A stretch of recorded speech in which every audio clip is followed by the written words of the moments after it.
जय हिंद दोस्तों। Supreme court ने एक महत्वपूर्ण निर्णय देते हुए राइट टू मेंस्ट्रुअल हेल्थ को अनुच्छेद 21 के अंतर्गत गरिमामय जीवन का अभिन्न अंग मानते हुए उसे मौलिक अधिकार घोषित कर दिया है।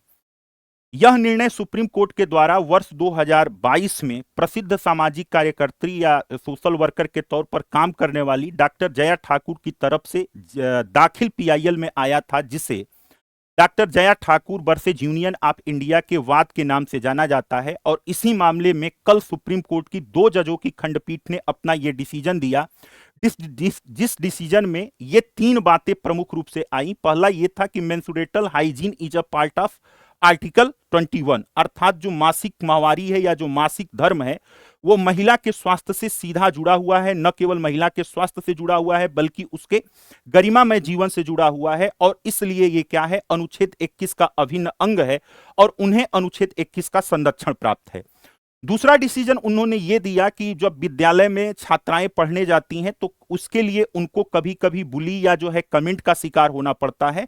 तो यहां पर सुप्रीम कोर्ट ने देश के सभी सरकारी और निजी विद्यालयों को इस बात का निर्देश दिया कि आप अपने यहां विद्यालयों में इस विषय पर यानी मासिक धर्म की प्रक्रिया पर खुल के चर्चा कीजिए, ताकि जो छात्र और छात्राएं हैं वो इससे वाकिफ हो सकें और इसे एक असामान्य प्रक्रिया के तौर पर न देखकर एक सामान्य जैविक प्रक्रिया के तौर पर ही लिया जाए, ताकि छात्राओं के सामने जो असहज स्थितियां उत्पन्न हो जाती हैं वैसी स्थिति उत्पन्न न हो।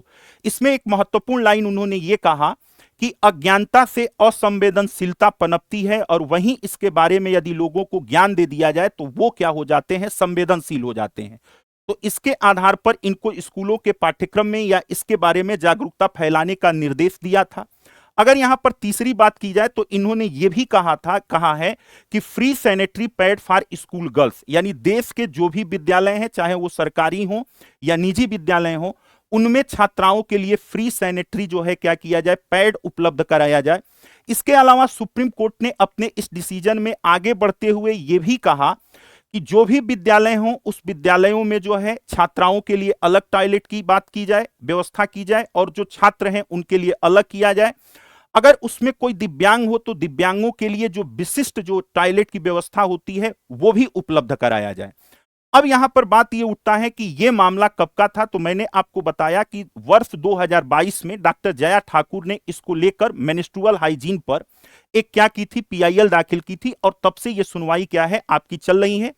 2022 में मध्य प्रदेश में इन्होंने क्या किया था, यह अपनी पीआईएल मध्य प्रदेश की रहने वाली हैं, इन्होंने जनहित याचिका दाखिल की थी। आप देखेंगे तो 28 नवंबर को सुप्रीम कोर्ट ने इस विषय पर क्या किया था, केंद्र सरकार को नोटिस जारी किया था। 10 अप्रैल 2023 को कोर्ट ने केंद्र सरकार को मेंस्ट्रुअल हाइजीन पर नेशनल पॉलिसी बनाने का निर्देश दिया था। 12 नवंबर 2024 को केंद्र सरकार ने कोर्ट में बताया कि नेशनल पॉलिसी बनाई जा चुकी है, उस पर चर्चा हुई। 12 दिसंबर 2024 को सुप्रीम कोर्ट ने सुनवाई पूरी की और फैसला सुरक्षित रख लिया। और फिर 30 जनवरी 2026 को कोर्ट ने फैसला सुनाते हुए कहा कि सभी स्कूलों में फ्री सैनिटरी पैड दिया जाएगा और इसे जो है राइट टू लाइफ का एक अभिन्न अंग घोषित कर दिया जाएगा। इस मामले के निर्णय को सुनाते हुए जस्टिस जेबी पारदीवाला ने यह कहा कि क्या ऐसी सुविधाएं मुफ्त और अनिवार्य शिक्षा के अधिकार का उल्लंघन है। सरकार और निजी सभी स्कूलों को आरटीई के कानून का पालन करना होगा। अगर नियमों का उल्लंघन होता है तो स्कूल की मान्यता रद्द की जा सकती है। अर्थात ये चीजें आपके लिए क्या हो गई हैं, निजी स्कूलों के लिए बाध्यकारी हो गई हैं कि सुप्रीम कोर्ट ने doctor Jaya Thakur versus union of India के मामले में जो डायरेक्शन जारी किया है उसे ये लागू करें।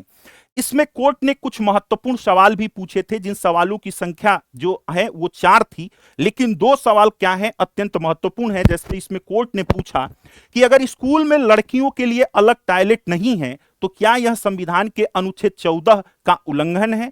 अगर लड़कियों को सैनिटरी पैड नहीं मिलते तो वे लड़कों की तरह बराबरी से पढ़ाई और गतिविधियों में हिस्सा नहीं ले पाएंगी।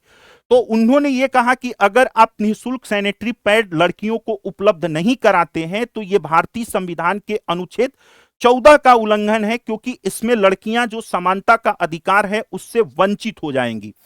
वहीं पर इन्होंने यह भी कहा दूसरे सवाल में कि मासिक धर्म के दौरान सम्मानजनक सुविधा मिलना संविधान के अनुच्छेद 21 जीवन और गरिमा का अधिकार का हिस्सा है। अगर लड़कियों को उचित सुविधा नहीं मिलती है तो उनकी गरिमा और निजता इससे क्या होती है, प्रभावित होती है।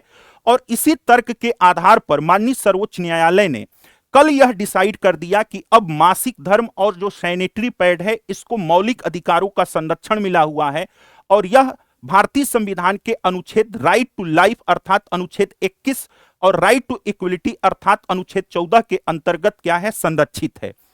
ये कयास लगाए जा रहे हैं कि अगर ये सुविधाएं लागू हो जाती हैं तो छात्राओं को, खासतौर से जो विद्यालयों में पढ़ने जाती हैं या जो कमर्शियल वर्कप्लेस पर काम करने वाली महिलाएं हैं, उनका जीवन पहले से आसान होगा और उनके सशक्तिकरण की दिशा में यह एक महत्वपूर्ण न्यायिक पहल के तौर पर देखा जा रहा है।